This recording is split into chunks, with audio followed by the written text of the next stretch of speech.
Finally কিনতে চলে এলো সেই সময়টা, যেই সময়টার জন্য আমরা তো অপেক্ষা করেই ছিলাম।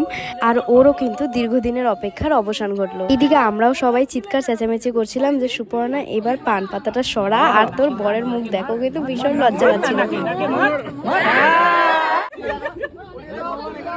তারপর ওর বিয়ে দেখতে দেখতে আমি চলে গেছিলাম ফাইনালি কিছু স্টার্টারের দিকে, যেখানে ছিল অনেক ধরনের ডিলিশিয়াস খাবার, যেমন ফুচকা ছিল, চিকেন পকোড়া ছিল, ফিশ বোল ছিল। ওগুলোর কিন্তু ভিডিও তোমাদের সাথে একদমই শেয়ার করতে পারলাম না, কারণ তখন আমি খেতেই ব্যস্ত ছিলাম।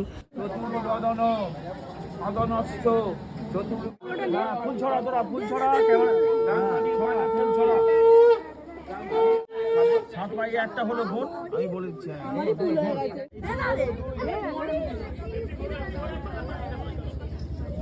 এই মুহূর্তটা কিন্তু প্রত্যেকটা মেয়ের কাছে একটা স্পেশাল মুহূর্ত।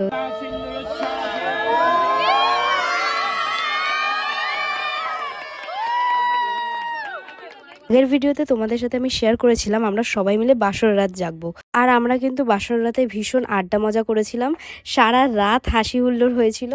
আর পরের দিন সকালবেলা মানে বিদায় বেলায় কিন্তু সবারই মন অনেক খারাপ হয়ে গেছিলো, সবাই অনেক কান্না করেছিলাম আমরা, সব বন্ধুরা কিন্তু অনেক কেঁদেছিলাম আমরা, ও ফ্যামিলির লোকজন তো ছিলই। আর সবার শেষে ওকে একটা কথা বলেই আমরা সব বন্ধুরা মিলে ওকে বিদায় দিয়েছিলাম, যে আমার বান্ধবীটাকে ভালো রেখো, আর জামাইবাবুকে হাত ধরে বলেছিলাম ওকে কিন্তু অনেক সুখে রেখো।